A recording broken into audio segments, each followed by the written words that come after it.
Good afternoon. I am so pleased to be here with you today. My name is Kaili Brown, and I'm a landscape architect and associate with HTFC Planning and Design here in Winnipeg. I am also a lifelong prairie dweller. Though I've spent my entire adult life in Winnipeg, my childhood and family are deeply rooted in rural Manitoba. There we go.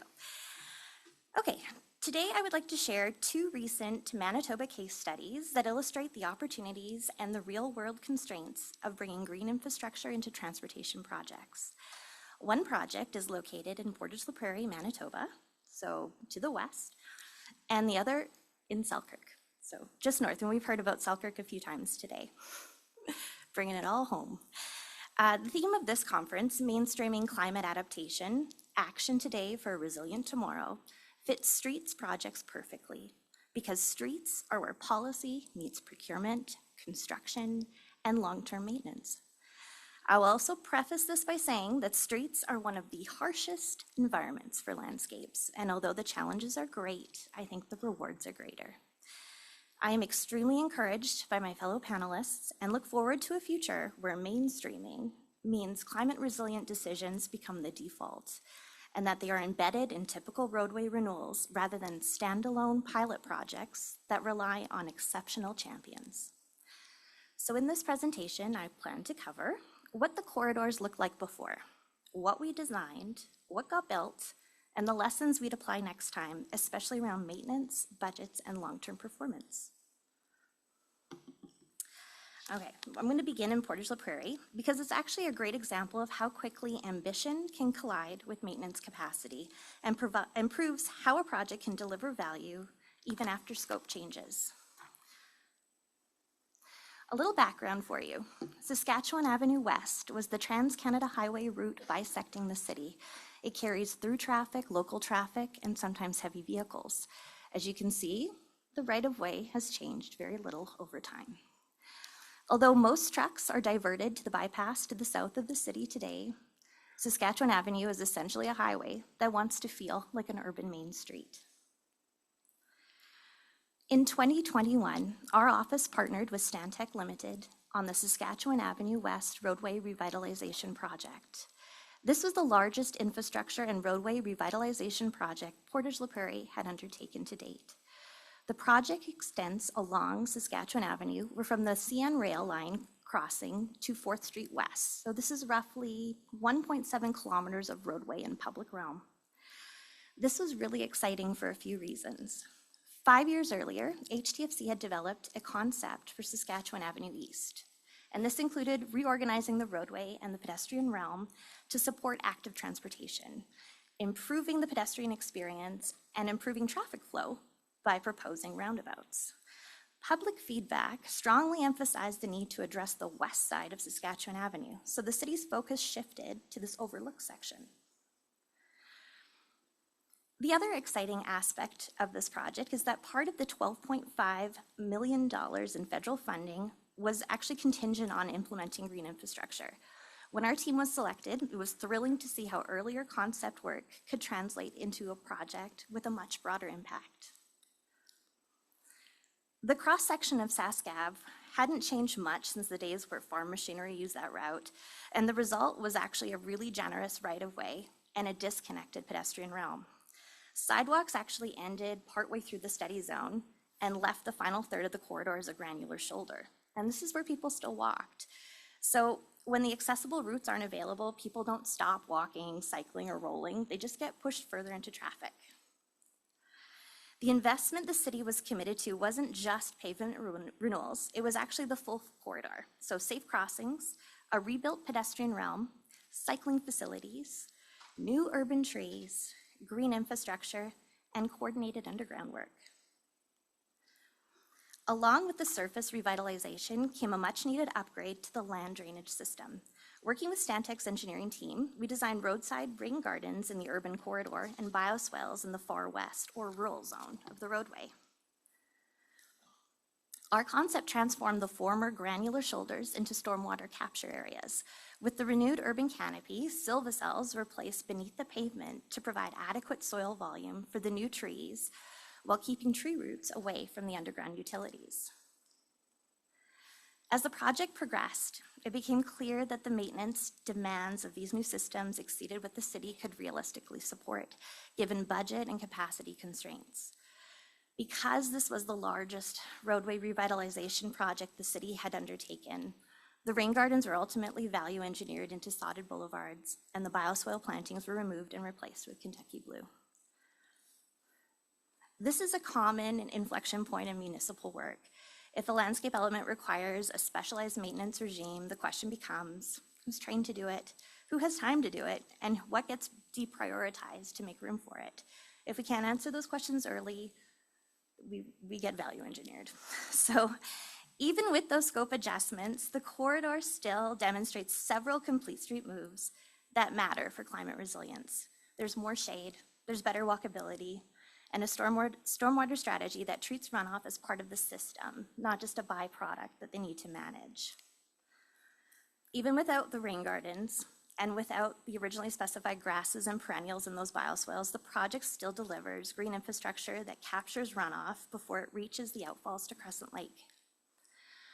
Portage's urban canopy now includes a more biodiverse mix of elms, maple, hackberry, and the raised planters and benches have contributed to placemaking. Bike lanes and sidewalks now connect continuously from the rail tracks to the high school, and helping residents and visitors navigate the recreational pathways across the city. Overall, it's an impressive revitalization that has measurably improved the quality of life. So that's Portage. Strong transportation and public realm outcomes, and a reminder that maintenance capacity can also be a limiting factor for green infrastructure implementation. One lesson we've carried forward is to pair the design with an operations plan. So that means simplifying that plant palette, define those first 2 years of establishment, and where appropriate, perhaps pilot a smaller number of high visibility rain gardens that the city can confidently maintain and learn from. This kind of early alignment may not sound glamorous, but it's exactly how adaptation gets mainstreamed. It becomes repeatable, budgetable, and defensible in day-to-day capital work. Okay. What we've all been waiting for. I'm going to shift to Selkirk. So Selkirk is really where this policy alignment and long-term commitment created more room to hold the line on green infrastructure goals. Okay, Selkirk is a great example because it shows what mainstreaming looks like in practice: clear policy direction, capital plans that back it up, and project teams empowered to make consistent, repeatable decisions.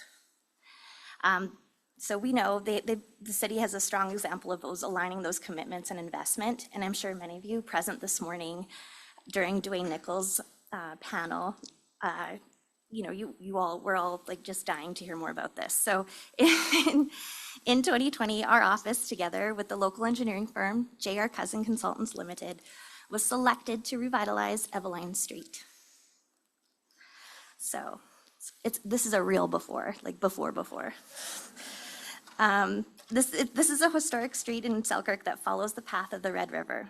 So once a flurry of commercial and transportation activity, it needed reconstruction to bring the roadway up to modern accessibility standards. This was great. The project aligned with the city's climate adaptation strategy, their asset management plan, and downtown revitalization strategy to, as Dwayne puts it, consistently replace back better. When Selkirk undertakes major roadway work, they want to ensure they're moving in the right direction.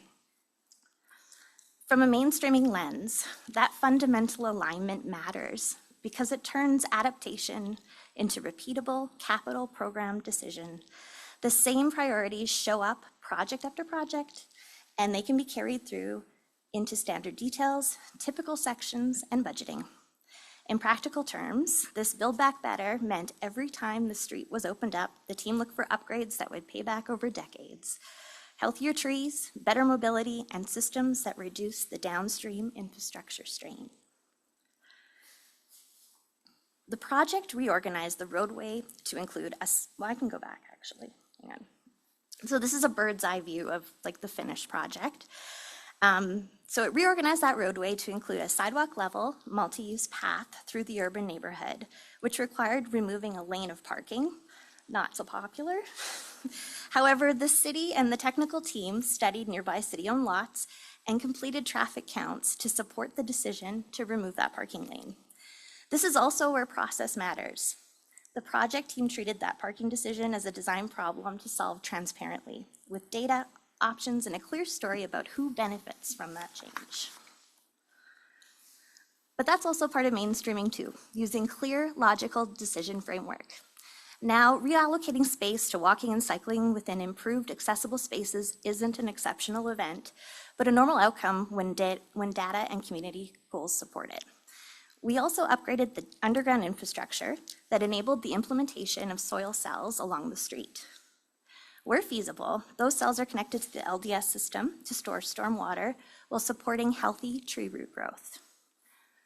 Over time, the goal is to make this kind of investment standard practice, setting minimum soil volume targets, coordinating utilities early, and treating below-grade growing space as an expected part of downtown street reconstruction. From a maintenance perspective, that approach is attractive because much of the green infrastructure is protected below grade. The public sees healthy trees and a comfortable street, and operations staff aren't asked to maintain complex planting beds everywhere, but I still put them in. And this is what life cycle thinking really helps. That tree growth over the past few years has been phenomenal.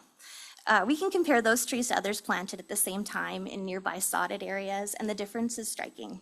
While the system has a higher cost upfront, that true investment is in that urban canopy. So the practices we implement today consider the full life cycle of that tree as we design for a climate positive future and make space for alternative modes of travel. We're also recognizing how a well-designed streetscape can reduce heat island effect, increase stormwater capture, and create lively downtown spaces that support neighborhood economic value. As the Eveline Street project was wrapping up, the city tasked our team with developing traffic standards and complete street guidelines. To help the city implement the right component for the right context, we created a matrix to help guide logical decision-making. We looked at each climate resilient street component to determine how they can or cannot be applied to the different roadway types. So these guidelines enabled the city and developers contextual flexibility for a range of elements to be combined to suit different requirements. The guidelines are based on best practice and meant to be updated as new information and innovation are made public. The takeaway here, if you want shade and stormwater benefits, you have to treat soil volume as core infrastructure. Okay, and then I'll bring you to our current project, which is actually North Main Street in Selkirk. This is a great example of mainstreaming. So it's taking a proven approach from one corridor and kind of scaling it into a standard corridor elements through medians, swales, boulevards. So adaptation becomes part of this typical street toolkit. As Eveline Street was completed, we were asked to redesign a section of North Main Street in Selkirk using the same principles. The project pushed climate adaptation further by setting a goal to use native vegetation on the medians and swales, identifying low spots along the roadway, and siting rain gardens to capture and detain short-duration storm events before releasing the water to the Red River. We use soil cells for trees in the commercial zone and use low-mow fescued grass to blend and reduce boulevard mowing frequency. Using native species to improve urban soil quality, reduce mowing frequency, and stabilize erosion. This is a long-term process. However, these benefits outweigh the challenges. The increased biodiversity and benefits to pollinators, stormwater retention, increased drought resistance, decreased erosion, and reduced carbon emissions really improve the urban ecology of Selkirk. So using native vegetation is also very high performing, but it asks us to, I'll go back because this is for real, it asks us to reset our expectations about what finished looks like. So this is year one, and it requires a maintenance approach that supports establishment rather than fighting it. We also partnered with ecologist Chris Penner to refine the planting design. So our first year of planting was completed in 2025. In the coming weeks, we will join the contractor and the project team on site to review the establishment and confirm the strategy for weed control. The site review is part of that adaptive management mindset. We expect variability, we watch what's happening, and we adjust early before small issues become expensive ones. So some of the challenges. Implementation. Okay, finding a contractor willing to pursue the same goals and building market capacity over time. So these projects require dedication to seeding deadlines, persistent weed control during establishment. So, finding that right person is really important. Mainstreaming is also about making climate resilient details straightforward to price, to sequence, and inspect. This enables them to become part of that standard practice and aren't considered special items. Public perception. Another challenge, but freshly seeded areas and coconut blankets aren't usually the aesthetic that the community is used to. So the City of Selkirk has actually done an excellent job with public education that explains the process, acknowledging the site's awkward phase, and building buy-in. So on the screen, you're seeing a section that we provided to the city, just explaining what a silva-cell does. So you can see the rainfall event. I don't know if I need to explain it to you guys, but I will. The rainfall event, you can see that the cell underneath the sidewalk is supporting the sidewalk. So it's actually creating a nice airy space for soil. That rainwater then kind of drips in through we might have a bit of a grate or, just through the base of the tree, drips down there, is held, captured. And then, of course, any excess water then flows out to the land drainage system. So this was really important in helping the public understand what all this was about. The city is also developing a maintenance strategy for this landscape, but the local data is limited. The Naturalist Service branch in the city of Winnipeg was a really helpful resource for us. However, many of the approaches are still new, and some efforts can be unintentionally derailed by routine maintenance. Another mainstreaming move was how this work was reflected in procurement. So establishment expectations were actually written into the contract, so the landscape performance wasn't left to best intentions after substantial completion. So they are still in the process of, we're in year 2, so the contractor actually has another year and a little bit of maintenance required. So this will hopefully help push the city ahead. And so that eases that transition to this new approach. So including the additional maintenance is going to help the city prepare to take on full ownership. And the city is committed to practicing what it preaches. And we're delighted to have played a role in this work toward climate positive design. To close and to connect back to mainstreaming climate adaptation, here are 3 practical takeaways I'd offer from these projects. So mainstream maintenance. If a climate feature needs specialized care, embed that reality into the scope, standards, and establishment periods. Standardize the non-negotiables. In smaller municipalities, we are seeing policy and standards that protect soil volume, encourage stormwater management, and adopt native vegetation as core infrastructure details. So success of the landscape doesn't depend on one project team or one champion. Also, make climate resilience legible. Tell the story in plain language. What's changing, why it matters, and what that awkward phase looks like, so that city staff, councils, and communities can stay the course long enough to see the benefits. Thank you. Thank you so much.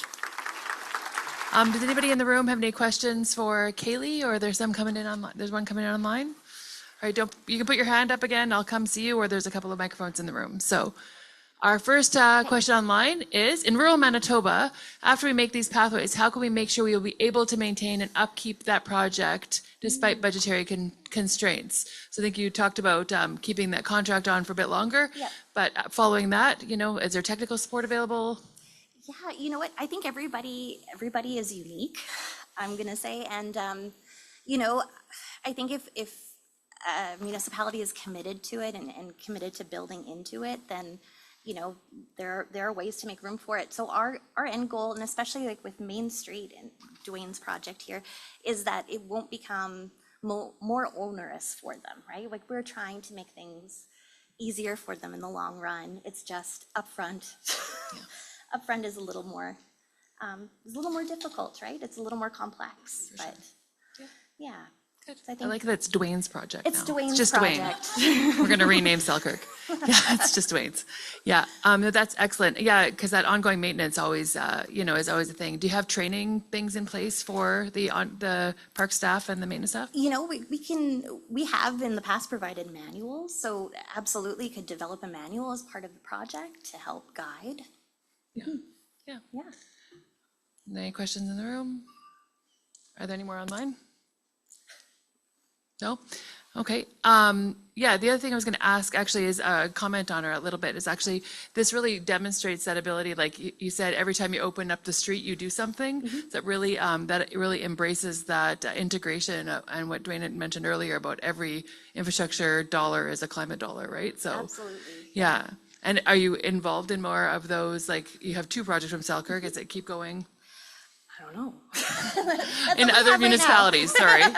In other municipalities, are you seeing people come back? I actually am very impressed and optimistic because we do hear more from the rural municipalities in terms of really wanting to make big changes. And many of them too are picking up on a lot of active transportation projects, which is wonderful because these are such car-focused communities, and I can say that because I'm from one. We were built for the car. So seeing this sort of change in perception is just awesome. And so with that, actually, it's wonderful because all of these streets projects really just lend themselves so very well to those green infrastructure implementations. So they see this and they want it. And we're so happy to be able to do this kind of work. This question over here. Sorry. Yeah, no problem. Just a quick question for me. I know in my experience working with municipal staff and parks departments, the comfort with native plants really affects their ability to be comfortable, especially with more complicated projects like swales. So I'm wondering, was there sort of an education phase built into knowing how much that native plants can contribute to the resilience of these small green spaces? Well, I didn't have to convince Selkirk too hard about it, but yeah. So again, with the maintenance, I mean, we're building in about 2 years worth of contractor maintenance to it, and the urban forester in Selkirk is right alongside us in every meeting. So he's, we're constantly in communication about what needs to happen and looking at different ways to maintain it. There's a pretty rigorous weed removal conversations happening, right? Just trying to keep the really noxious things out. And I mean, we know as well, there's an evolution here, even though we've got seed mixes and we're doing the very best for, the soil that we have in place, that it will evolve. And that's kind of awesome because it just means that it's real, it's true, and it's, you kind of have no control over it, and I think it's wicked. Yeah, awesome. Thank you. I've got another one online. Are there projects in the province that focus on closing streets for pedestrian and bike use only? How difficult is it, and if there are, to convince municipalities or the public? Okay, not in work that I've touched, but I do know, we did work on a project with Red River College. Sorry, I'm staring at you, Mark.